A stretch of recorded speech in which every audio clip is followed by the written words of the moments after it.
Welcome back to 28storms.com. This is a brief update on Tropical Storm Don as it begins to make landfall along the southern Texas coast. And we're also going to quickly show 91L Invest, a tropical disturbance located in the central Atlantic. There is a look at Don approaching southern Texas, but also look off here in the central Atlantic. We now have a 30% chance of development. This is the official outlook from the Hurricane Center, and that tropical wave will be moving toward the Lesser Antilles over the next 4 to 5 days. First though, this is the latest information on Tropical Storm Don.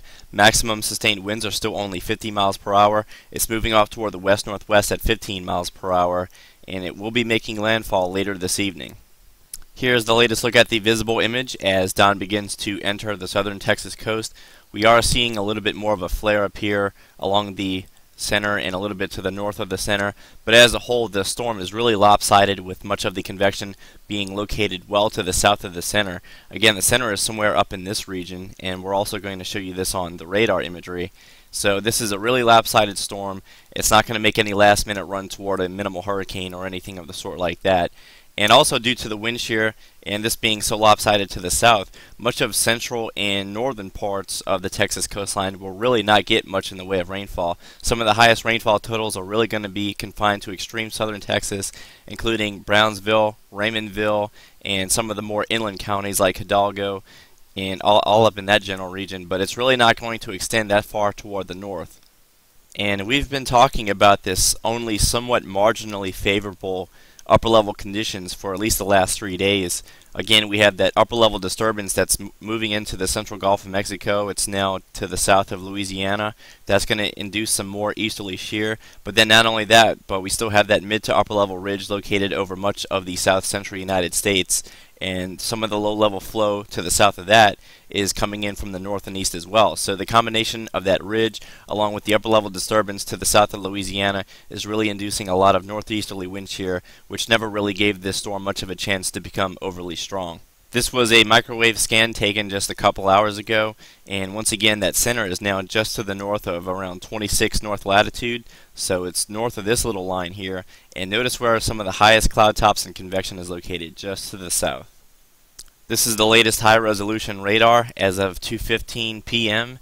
and it looks as though the strongest rainfall will occur along the coastal counties of Cameron, Willacy, excuse me if I'm mispronouncing that, and also Kennedy and into possibly as far north as Clayburgh County to the south of Corpus Christi.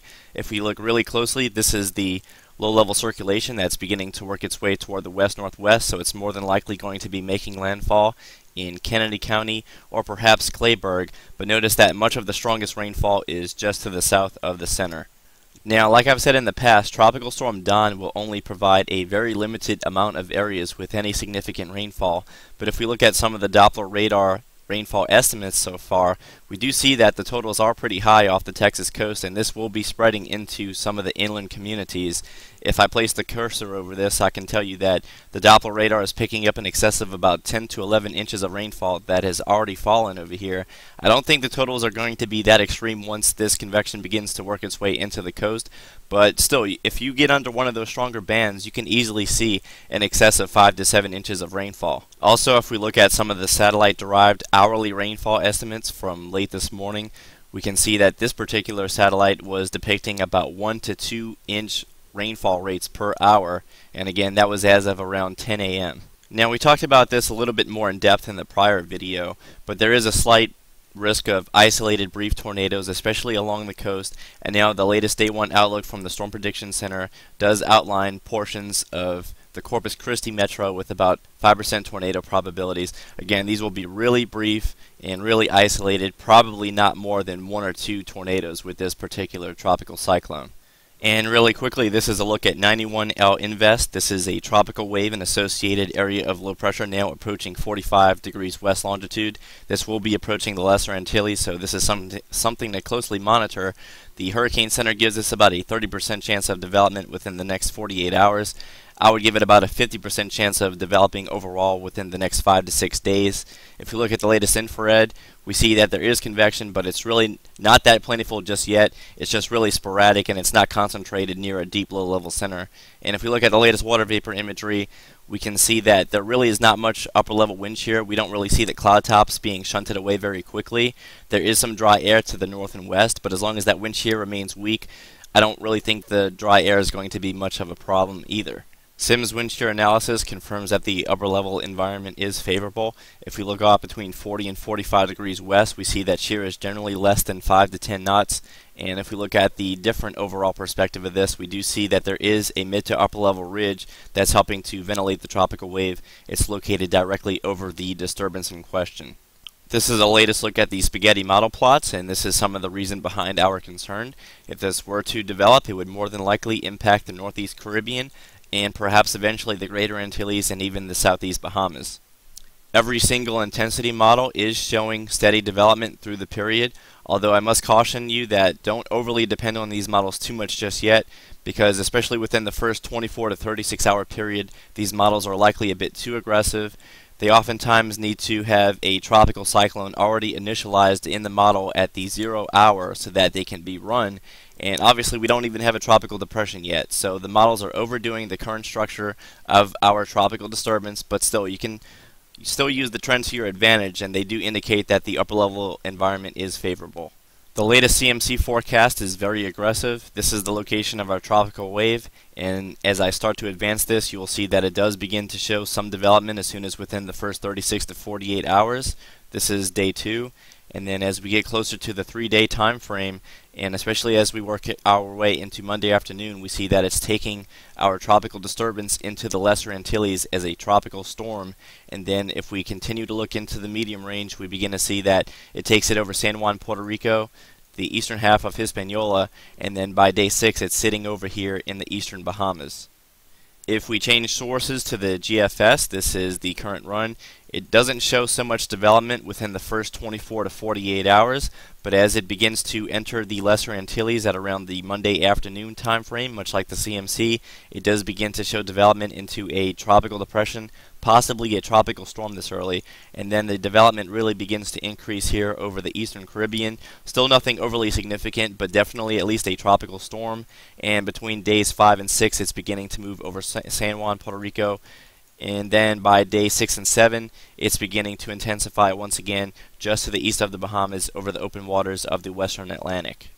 Now this is the wrench in the forecast. The 12Z ECMWF, for whatever reason, does not think that this tropical disturbance will develop, and if it did show development, I would be more inclined to increase my probabilities of development higher than 50%, and we'll just see how this goes over the next day. Maybe the European solution will begin to change, but we've had to look at the 850 millibar vorticity just to track where the system is going to go, because it's really not showing up that well on the sea level pressure charts.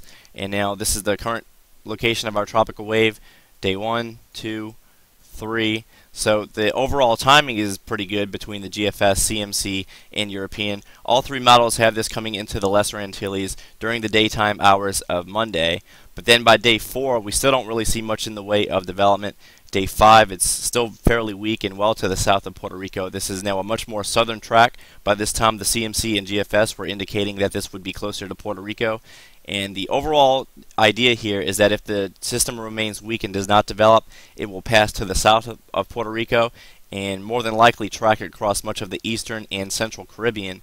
Whereas if we have more of a more intense storm, and I'm talking about a tropical storm in all likelihood, then it could be more toward the upper half of the Lesser Antilles, more so toward the Leeward Islands and the Virgin Islands. And as we see, the European doesn't do much with this. By day 7, it only has a very weak tropical wave passing to the south of Jamaica. So we're just going to have to see which model is correct. And then toward the day 8 and 9 and also day 10, we see that the European continues to show model mischief out here in the Central Atlantic by showing a vorticity max associated with yet another tropical wave behind it. So those were the model tracks. Now let me go into a little bit more in-depth analysis as to why the models may be showing what they are. First off, this is the current low-level steering to mid-level steering pattern for much of the Atlantic Basin. We see that this is the ridge that's controlling much of the steering pattern across the Gulf of Mexico. This is helping to push Don into southern Texas. But then in between this ridge and the more dominant subtropical Atlantic ridge over the northeast Atlantic, we do still have some weak to mid-level troughing here, and any storm that quickly or rapidly developed into a significant hurricane in the Atlantic under this type of pattern would quickly like to recurve out to sea and really not affect any land masses. But again, if this remains somewhat weak, especially within the first 2 to 3 days, then this will be more than likely, or more likely, to at least come into the eastern Caribbean, and thereafter we'll just have to wait and see what it decides to do. The last thing I'll show you is the GFS low to mid-level steering pattern. You can't really see where the tropical system is as well because this is more so the mid-levels of the atmosphere. The tropical cyclones are better defined in the low levels, especially near the surface. But this will tell us what's overall steering things. The green denotes the overall area of the low to mid-level ridging over the east coast, and notice that we still have that pretty dominant trough that we saw on the SIM steering analysis. And if I set this into motion, again, this is the 7-day forecast, the GFS takes our tropical cyclone into the extreme northeast Caribbean, but then it still continues to show a persistent trough off the east coast of the United States near Bermuda, and if that were to persist, and if the storm were to intensify, then it more than likely would turn out to sea over here in the western Atlantic, perhaps after striking portions of the Caribbean islands. But I really need to caution you, this is a medium range forecast. A lot of times the pattern will change. And one tendency that the models do often have with these central Atlantic storms is that they tend to recurve the storms a little bit too early than they should. That doesn't mean it's going to happen in this case that the models will change, but there is the possibility of change. That's just the main thing I'm trying to stress. Anything beyond day 3 and 4 gets really fuzzy in the models, so if you live here along the American coast and are interested in this storm, I would just advise you to keep up with it, but it's at least 7 days away, so I'm really not that worried just yet. So thanks again for using 28storms.com, and we'll see you again here soon.